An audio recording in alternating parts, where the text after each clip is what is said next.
Si pria yang selalu dapat petunjuk dibawa oleh panitia ke suatu ruangan dan seperti biasa, rekaman CCTV-nya dihapus oleh rekan lainnya si panitia kotak. Di base camp, Sang Woo meminta maaf ke teman-temannya karena sudah meminta mereka memilih simbol yang berbeda. Oh enggak apa-apa, kata Gi-hun si baik hati. Hasil permainan kedua pun diumumkan. Dari yang awalnya 187, sekarang tersisa 108 pemain dan otomatis hadiah bertambah menjadi 34,8 miliar won. Lalu saat waktunya makan, para pemain hanya mendapatkan seekor telur rebus dan minuman. Karena dirasa kurang, Doksu dan timnya pun masuk lagi ke antrian biar dapat makanan double. Sungguh kurang ajar. Alhasil ada 5 pemain yang gak kebagian makanan. Mbak-mbak yang tadi antriannya disalip pun cepu jika Doksu dan kawan-kawan yang ngambil makan 2 kali. Proteslah mereka ke Doksu, tapi dia malah emosi balik dan menghajar pria tersebut sampai meninggal. Gi-hun pun berteriak meminta panitia menyelesaikan kasus tersebut, tapi mereka diam aja. Bahkan kematian pria tadi masuk ke dalam hitungan.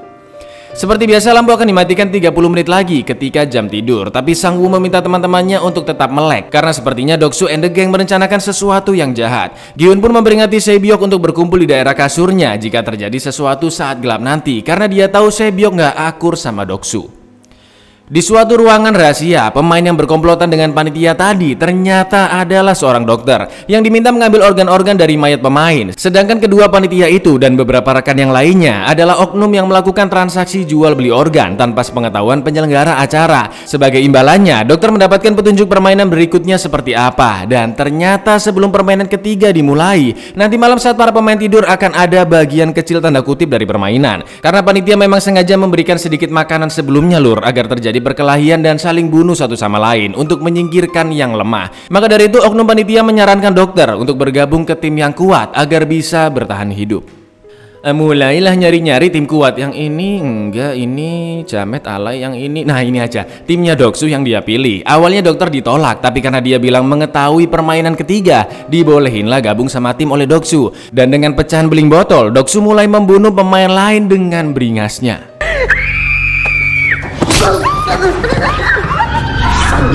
Biar permainan kecil ini lebih seru, frontman mulai menyalakan lampu neon kedap-kedip agar suasana lebih mencekam. Setelah itu Doksu dan timnya langsung menyerang Sae-byok, tapi dia sempat melawan balik dengan pisaunya. Kekacauan pun terjadi, semua orang saling mencurigai satu sama lain dan mencoba membunuh. Gi-hun, Sang Woo dan Ali pun bekerja sama untuk menyelamatkan Mbah Il-nam, tapi ternyata dia nggak ada di kasurnya. Sampai akhirnya Sae-byok pun mendatangi kelompok Gi-hun dan mereka membantu melawan kelompok Doksu.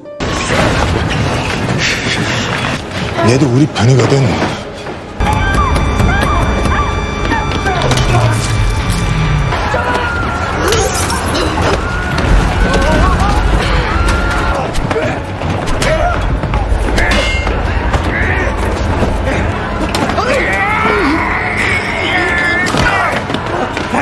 Saat situasi semakin tidak terkendali, tiba-tiba kaki Il-nam sedang berdiri di atas. Dia berteriak agar semua hal mengerikan ini dihentikan. Karena jumlah korban berjatuhan sudah cukup banyak, frontman pun menyalakan lampu dan meminta panitia menertibkan para pemain. Dan seperti biasa, mayat pun diambil lalu dibakar di dalam tungku. Sebanyak 28 pemain tewas dan sekarang sisa 80 lagi. Sekarang tim Gi-hun ketambahan 1 anggota lagi. Mereka pun saling memperkenalkan dirinya masing-masing. Tapi ketika giliran Il-nam, dia tiba-tiba jadi susah ngomong. Doksu yang terkena tusukan di kakinya langsung dijahit sama si dokter. Setelah itu Doksu ngobrol-ngobrol dengan Miryong, dipancing, dikode, aslulilah mereka di toilet. Saat waktunya panitia tidur, Junho cepat-cepat nyatat semua hal yang ada di sana dengan kode Morse biar nggak gampang ketahuan ya kan. Keesokan paginya permainan ketiga pun akan dimulai dan mereka harus membentuk tim yang terdiri dari 10 orang. Doksu yang sudah tahu permainannya dari dokter meminta anggotanya mengumpulkan orang-orang bertubuh besar dan kuat. Sedangkan kelompok Gi-hun jelas nggak tahu seperti apa game ketiga nanti. Tapi Sang Woo yang sangat cerdas menyarankan membawa 5 orang pria karena dalam permainan secara umum pria lebih baik dibandingkan wanita. Seenggaknya ada peluang menang lebih besar ya kan. Mulailah masing-masing dari mereka mencari satu orang pria ya lur.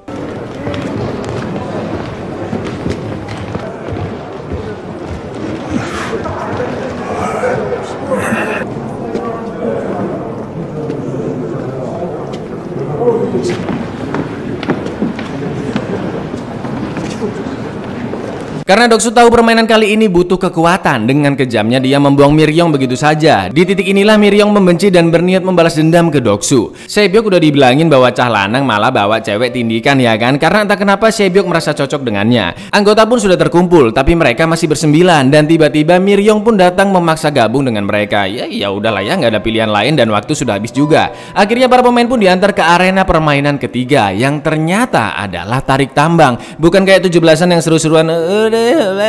Tapi kalau musuh kalah melewati garis, otomatis akan mampus jatuh ke bawah. Setelah diundi, pertandingan pertama adalah tim berandalan Doksu dengan tim yang sangat-sangat terlihat lemah dan ciper duluan. Sudah jelas siapa yang menang ya kan?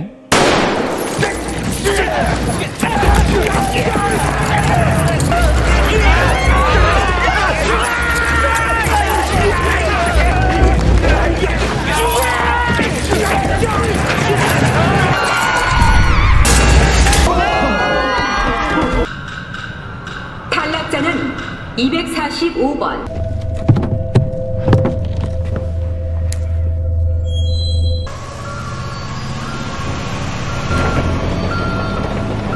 Berikutnya tim nomor 4 Gi-hun melawan tim nomor 5 di sebelahnya persis, yang isinya cowok semuanya mampus. Meskipun ada 3 cewek, jarinya Ali 3 sudah diamputasi, juga Mbak Ilnam yang sudah renta dan gak tidur semalaman. Tapi Ilnam punya strategi jitu memenangkan pertandingan meskipun mereka lebih lemah. Dulu saat kecil Ilnam sering memenangkan tarik tambang, kuncinya ada di orang paling depan dan belakang. Orang paling depan harus menjadi sosok yang berani dan pantang menyerah karena semua tim melihat sosoknya dari belakang. Sedangkan orang paling belakang harus bertubuh besar dan kuat seperti jangkar. Maka dari itu Gi-hun berada di paling depan dan Ali si pekerja pabrik berada di paling belakang. Lalu sisanya harus ditempatkan selang-seling kiri dan kanan. Setelah itu kaki mereka harus sejajar menghadap ke depan dan tali ada di dalam ketiak. Terakhir di 10 detik pertama mereka hanya cukup bertahan dengan cara membaringkan badan. Disinilah mental dan energi lawan akan terkuras karena tali tidak bergerak sama sekali. Tepat ketika musuh kehilangan ritme permainan, giliran Gi-hun yang memberikan instruksi menarik talinya. Luar biasa.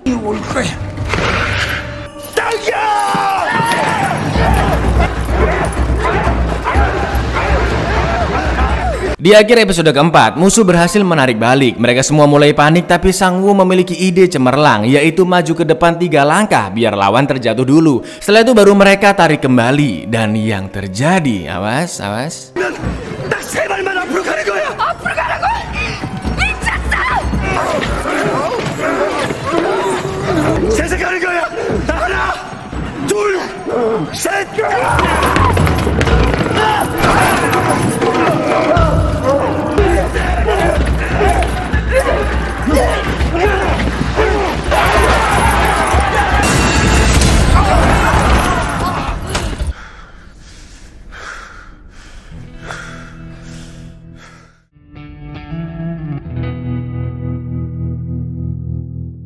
Betapa terkejutnya Doksu and the Gang melihat tim Gi-hun masih hidup. Setengah dari pemain sudah tewas dan tersisa 40 pemain dengan hadiah 41,6 miliar won. Sang-woo mencurigai kelompok Doksu karena mereka seperti sudah tahu permainan berikutnya. Makanya si lemah Miryong didepak dari timnya. 30 menit lagi lampu akan dipadamkan dan mereka harus bersiap-siap jika ada penyerangan lagi nanti malam. Maka dari itu Gi-hun dan kawan-kawan membuat barikade di sekitar tempat tidurnya untuk berlindung diri. Doksu yang melihatnya pun langsung meremehkan. Ente bangun beginian percuma bro, kena tiup juga roboh katanya. Dibaliklah sama Gi-hun, emang tim anda bisa dipercaya? Kalau aku jadi mereka sih ya bakal bekerja sama bunuh ente duluan Su, karena ente yang terkuat di sini. Kapokmu kapan? Mulai mikirlah si Doksu karena dia pengalaman dihianati sama anggota gangsternya sendiri. Akhirnya nggak jadilah nyerang mereka dan Doksu meminta timnya istirahat aja nanti malam. Saat lampu sudah dipadamkan, mereka pun berjaga bergiliran dan berpasang-pasangan biar lebih aman.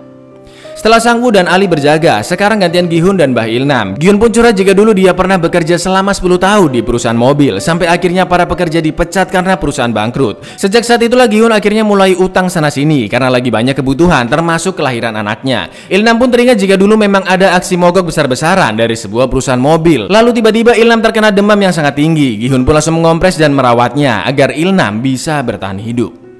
Di lain sisi, beberapa oknum panitia ternyata memiliki tungku khusus yang bisa membuang mayat ke bawah dengan dibantu teman lainnya di bagian CCTV. Setelah mayat sampai di ruangan rahasia, seperti biasa dokter pun dipanggil. Ternyata selama ini yang mereka incar adalah orang yang sekarat, sedangkan malam itu orang yang mereka bawa sudah mati. Ya udahlah ya, daripada nggak ada organ yang bisa dijual ya kan. Kebetulan yang sangat kebetulan panitia nomor 29 adalah salah satu komplotannya dan Junho sudah menyamar sebagai panitia tersebut. Alhasil dia bisa masuk ke dalam ruangan rahasia. Setelah sebuah organ sudah dibungkus, kedua panitia lingkaran pun diminta segera mengantarkan ke kapal sebelum terlambat. Tahulah akhirnya Junho jika di sana ada lorong rahasia untuk keluar dari tempat tersebut, di mana lorong itu dibuat sebagai akses untuk kaburnya petinggi atau disebut dengan VIP jika terjadi keadaan darurat. Di dalam sana juga sudah ditempeli bom untuk meledakkan seluruh tempat tersebut dan menghilangkan jejak mereka. Karena Junho kebanyakan tanya, dia akhirnya dicurigai dan diminta melepas topengnya. Junho pun mengancam balik dengan pistolnya dan meminta panitia membuka topengnya juga. Junho berpikiran mayat yang organnya dijual sebelumnya adalah kakak laki-lakinya yang menghilang,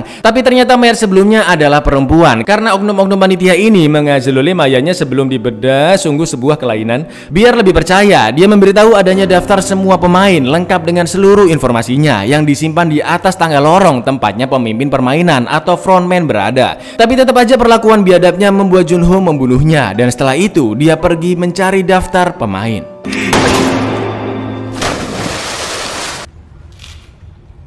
Sedangkan di dalam ruangan rahasia terjadi pertikaian antara dokter dengan dua panitia segitiga karena mereka belum tahu permainan apa selanjutnya. Satu panitia pun langsung dibunuh olehnya, lalu dokter kabur dari sana. Tapi karena pintu sangat banyak seperti labirin, dokter malah masuk ke tempat permainan dan kekejar sama segitiga yang masih hidup. Si segitiga membuka topengnya untuk mengademkan hatinya dokter dan mendekatinya perlahan-lahan. Tapi itu hanyalah siasatnya saja untuk membunuh dokter dari belakang. Dan tiba-tiba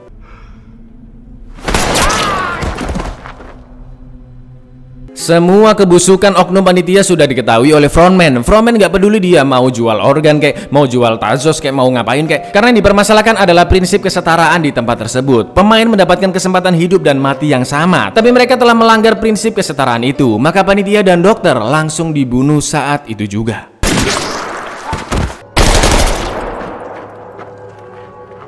Junho pun langsung menaiki tangga, tapi pintu masuk ke dalamnya dikunci. Satu-satunya cara adalah menembaknya. Untungnya aja frontman lagi di ruangan rahasia. Frontman yakin ada satu oknum lagi di sekitar sana dan meminta panitia mencarinya. Tak lama kemudian alarm dinyalakan dan seluruh pemain diminta berkumpul sebelum mulai permainan. Sedangkan Junho masih mencari di mana daftar pemain berada. Ketemulah akhirnya gudang penyimpanan daftar nama dan informasi para pemain, yang ternyata permainan ini sudah dilakukan dari bertahun-tahun yang lalu. Di akhir episode kelima, terlihat ada satu kotak hitam berpita yang berisi daftar pemenang selama ini, dan ada nama Hwang In-ho sebagai pemenang Squid Game ke-28 di tahun 2015 dan ada nama Hwang In-ho sebagai pemenang Squid Game ke-28 di tahun 2015. Langsunglah dicari nama tersebut di berkas pemain tahun 2015.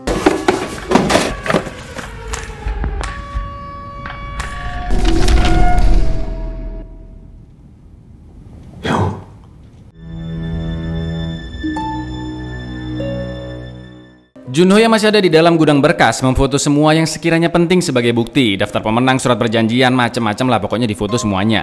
Lalu tiba-tiba telepon di sana berbunyi dan pas banget frontman yang baru balik langsung angkat teleponnya. Frontman mengatakan jika masalah kecil yang terjadi sudah ditangani dan gak akan mengganggu para petinggi atau yang dijuluki VIP ketika nanti datang ke sana. Untungnya frontman gak masuk ke dalam gudang dan Junho yang nguping sudah mendapatkan informasi baru bahwa ada VIP datang ke sana. Junho pun mencoba menelpon polisi dan ambulans melalui telepon tersebut, tapi gak bisa nyambung karena itu adalah telepon khusus. Karena masih sakit dan dipaksa kumpul, Mbah Ilnam sampai ngompol di celana. Gi-hun pun inisiatif menutupi ompolan dengan jaket miliknya. Lalu permainan keempat pun dimulai, tapi kali ini ada yang berbeza, yaitu kelima oknum dipampang digantung di atas tangga karena telah melanggar peraturan di sana. Miryong pun langsung mengejek Doksu. Nggak punya koneksi lagi ya. Mampus. Di permainan keempat ini, pemain harus berpasang-pasangan. Jika kedua orang setuju dan berjabat tangan, maka sudah dianggap menjadi tim. Cepat-cepatlah mereka nyari pasangan dalam waktu 10 menit, karena nggak ada satupun yang mau menerima Miryong di timnya Gi-hun. Dia pun memaki-maki mereka dan langsung pergi dari sana. Ketika Gi-hun akan mengajak Sang-woo, dia malah ngajak Ali menjadi timnya. Sebyo berpasangan dengan Mbak Tindik, sedangkan mas-mas lainnya juga sudah berpasangan. Hanya tersisa Mbak Ilnam, tapi dia tahu Gi-hun nggak bakalan mau berpasangan dengannya. Dan Ilnam hanya memberikan jaket miliknya sebagai ganti jaket Gi-hun yang kena ompol. Dicari, ketemu guru matematika yang mengajaknya bergabung, tapi Gi-hun nggak feeling dengannya. Guru MM ini pun mengatakan jika setelah tewasnya dokter, peserta hanya 39 orang, jadi pasti ada satu yang nggak dapat pasangan. Dan kayaknya si kakek yang menyendiri itu, kata Pak Guru. Melihat betapa malangnya si kakek, Gi-hun pun menolak ajakan guru MM dan mengajak kakek Ilnam bergabung dengannya. 영아님, 저랑 하실래요? Tebak siapa yang belum dapat pasangan sampai waktu habis lur? Si penjilat Miryong, dan dia akhirnya digeret panitia keluar dari sana. Arena permainan keempat dibuat sangat mirip seperti ganggang rumah di Korea. Semua tim pun diantar ke titiknya masing-masing dan diminta mengambil satu kantong. Ternyata permainan keempat berkaitan dengan kelereng, dan di dalam kantong mereka masing-masing ada 10 kelereng. Untungnya Gi-hun dan kakek Ilnam zaman kecilnya jago main kelereng. Saking senengnya mereka lur, Ilnam pun meminta mereka menjadi ganbu. Apa itu ganbu? Ganbu adalah teman seperkelerengan yang gak pernah perhitungan dan mau berbagi kelerengnya. Gi-hun pun setuju dan mereka membuat perjanjian. 예, 맞아요. 이렇게 영감님. 아니, 네가 이 동네 구슬 싹 다 쓸어버립시다. Baru kelar bikin perjanjian, ternyata permainannya harus bersaing sama pasangannya sendiri dong. Kan ya lur. Siapapun yang berhasil dapat 10 kelereng milik pasangannya, dialah pemenangnya. Masalahnya ini semua orang ngiranya teman setim buat kerjasama. Lah kok ternyata kebalikannya ya kan. Ada Sang-woo dan Ali, Sebyok Mbak Tindik, sepasang suami istri, Doksu dan tangan kanannya, lalu Gi-hun dan kaki Ilnam. Mirisnya kaki Ilnam malah kumat lagi penyakit demensianya. Dia nggak dengerin peraturannya apa dan malah nyariin rumahnya di sana. Karena tempat tersebut sama persis seperti lingkungan rumahnya zaman dulu. 우리도 해야 돼요. 싫어. 내가 뭐 애들이 일하라. Para pemain diberikan waktu 30 menit. Mereka bisa menggunakan berbagai macam jenis permainan untuk mengambil kelereng musuh, asalkan tanpa kekerasan. Jadi sejengkel-jengkelnya Doksu dengan anak buahnya, dia nggak bisa membunuh karena ada panitia yang memantau di setiap tim.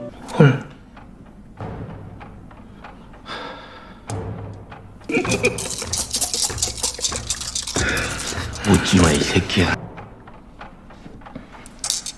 아이씨, 운영은 못 쓴대잖아 이 비응신 새끼야.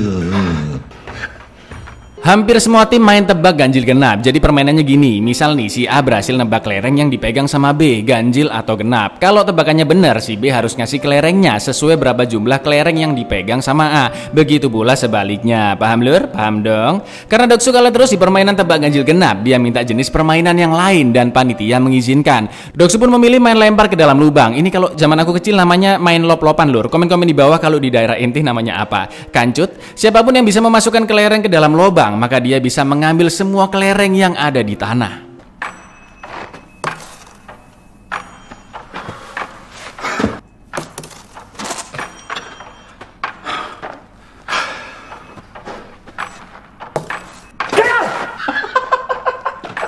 Sampai akhirnya ada momen mereka lempar nggak masuk-masuk dan ada 18 kelereng di atas tanah. Doksu pun melempar kelereng terakhirnya dan hampir banget masuk.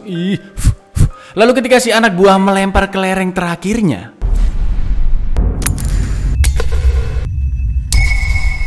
gara-gara kerikil dong, malah kelerengnya Doksu yang masuk. Bejonya intis Doksu. Meskipun mencoba kabur, tapi si anak buahnya akhirnya ditembak mati. 동안 즐거웠다 이 개새끼야. 이 개새끼들아. Sebyok dan si Tindik memilih untuk menghabiskan waktu dengan ngobrol dan akan bermain di akhir-akhir waktu dengan sekali ronde saja. Sebyok pun menceritakan jika ayahnya telah meninggal ditembak tentara Korut, ibunya yang ketahuan kabur dibawa kembali ke Korea Utara, sedangkan adiknya berhasil kabur ke Korsel tapi sekarang ada di panti asuhan. Jika memenangkan permainan ini, Sebyok akan membeli rumah untuk dia dan adiknya, lalu membawa ibunya dari Korut masuk lagi ke Korsel, dan mereka akan pergi liburan bersama. Sekarang gantian si Tindik menceritakan kisah masa lalunya yang sumpah kelam abis lur. Ternyata ibunya meninggal ditusuk oleh ayahnya sendiri. Lalu si Tindik yang gak terima membalas menusuk ayahnya saat itu juga sampai tewas. Tujuan Tindik mengikuti permainan itu ya karena dia dapat kartu nama dan gak ada tempat lain yang ingin dituju. Keluarga juga udah gak punya. Di lain tempat, meskipun Ali nggak mau melawan Sangwoo yang sudah baik kepadanya, tapi permainan harus tetap dilanjutkan. Ali selalu berhasil menebak dan mendapatkan 9 kelereng Sangwoo. Sampai gemeter tangannya Sangwoo lur, tinggal 1 kelerengnya. Udah pasti ketebak ganjil ya kan? Sangwoo pun sangat emosi dan mengira Ali berbuat curang. Padahal ya dia cuma bejo aja nebak bener terus. Sampai akhirnya panitia menodongkan pistolnya agar Sangwoo tidak bertindak lebih jauh. Sangwoo pun memohon ke Ali untuk membantunya karena dia punya keluarga. Dia mulai mengungkit semua kebaikannya kepada Ali dan dia memiliki rencana agar mereka berdua bisa keluar dari sana. Sangwoo yakin ada tim lain yang nggak bisa menang pertandingan, entah nggak tega atau menang kalah ganti-gantian terus. Maka dari itu Sangwoo akan menggabungkan kelereng mereka dan akan bertanding dengan tim lainnya. Yang mereka incar adalah pemain yang sangat muda atau yang sangat tua. Lalu saat mereka akan berpisah mencari tim lain, Sangwoo mengingatkan Ali untuk membawa kantong kelerengnya dengan cara yang aman. Diambillah kantong kelereng Ali, ditaruh bawah jaketnya dan Sangwoo merobek bajunya untuk membuat kalung-kalungan dari kain. Dengan begitu Ali tidak akan kehilangan ke-19 kelerengnya dan jauh lebih aman. Sangwoo meminta Ali bertemu lagi di sana saat waktu tersisa 3 menit lagi dan saat itulah Sangwoo akan memberitahu strategi selanjutnya. 어때? 이러니까 훨씬 더 안전하겠지. Gi-hun akhirnya berhasil memaksa Mbak Ilnam untuk bermain, tapi dia kalah terus sampai sisa 1 kelereng. Untungnya sekarang giliran dia nebak. Kalau bener lumayan nambah kelereng 1 kan lur, tapi kalau salah jelas Gi-hun yang mampus ya kan. Gi-hun pun bilang genap, bentar, ganjil aja, ya ganjil. Tapi ternyata 잠깐만요. 홀. bener genap tebakannya yang pertama dong. Tiba-tiba Mbak Ilnam bertanya, kamu tadi bilang apa? Kamu bilang apa tadi? Apa? Karena tahu penyakit demensianya masih kambuh, Gi-hun pun langsung mengganti jawabannya jadi genap. Si kakek percaya aja kalau dia yang kalah dan langsung memberikannya 1 kelereng. Kesempatan ini pun digunakan Gi-hun untuk menguras kelereng milik kakek Ilnam. 뭐라고 했지? 짝이야. Meskipun tebakannya Ilnam benar, tapi Gi-hun mengatakan jika yang dia ucapkan adalah sebaliknya. Gi-hun hanya bisa menahan tangisnya karena dia terpaksa membohongi kakek demi bertahan hidup. Sampai akhirnya kelereng Ilnam hanya tersisa 3 dan dia menggenggam semuanya. Gi-hun yang sempat melihatnya dengan mudah langsung menebak ganjil, tapi sebelum membuka tangannya, Ilnam teringat ulang tahun anaknya di tanggal 24 nanti dan dia berjanji untuk memberikan kado ke anaknya tahun ini. Wah, makin gemeter bibirnya Gi-hun nahan nangis dan dia terpaksa mengambil 3 kelereng terakhir milik Ilnam. Lalu saat Gi-hun sudah merasa menang, Ilnam ternyata masih memiliki 1 kelereng terakhir di kantongnya. Terkejuitlah Gi-hun dan menghitung ulang jumlah kelerengnya. Ternyata benar masih 19 lur kurang 1. Tiba-tiba kaki Ilnam sudah pergi lagi melanjutkan mencari rumahnya di sana dan Gi-hun pun cepet-cepet mengejarnya. 여기 이게 구슬이 하나 있었네.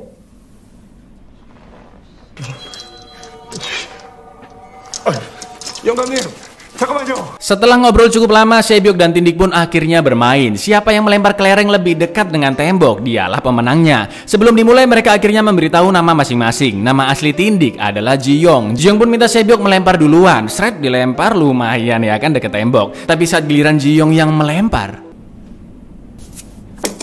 너 뭐 하는 거야? 내가 졌네. Ji-yong sengaja kalah karena dia nggak punya tujuan hidup. Berbeda dengan Sebyok yang masih memiliki keluarga dan memiliki tujuan yang jelas. Ji-yong pun berpesan agar Sebyok bisa memenangkan permainan dan berkumpul kembali dengan keluarga yang tidak pernah dimilikinya. 엄마도 만나고 동생도 찾고 그게 맞잖아. 고마워. 나랑 같이 해줘서.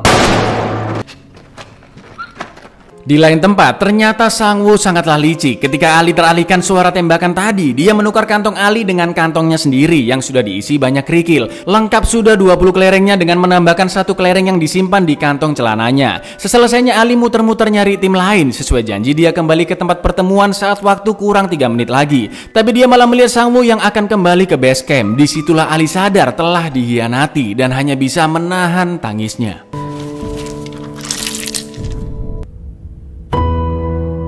어때? 이러니까 훨씬 더 안전하겠지.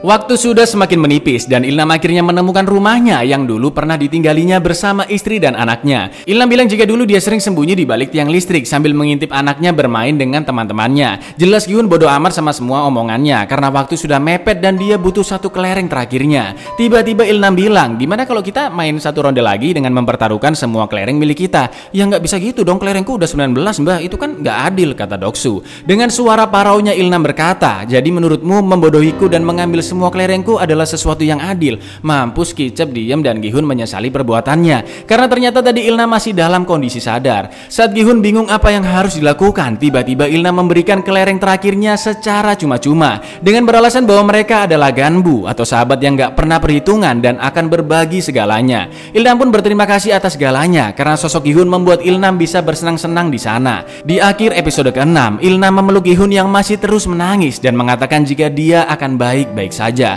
Sampai akhirnya waktu pun habis dan Gi-hun harus meninggalkan kakek Ilnam dengan perasaan yang sangat terpukul. 다 괜찮을 거야. 가락 걸고 깐부 맺은 거